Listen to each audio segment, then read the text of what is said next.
How to share a PowerPoint presentation on Wi-Fi Direct. Hello guys, so all what you have to do is simple and easy. Just go to PowerPoint, choose the document that you want to share. For example, I'm going to choose this one. Click on it and it will take you to this page. Now go to the top right here, click on the share option here, and now click on full document right here and choose presentation and wait a few seconds.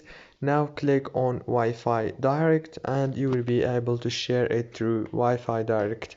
Very easy and fast. If this video was helpful, please don't forget to like and subscribe. See you later.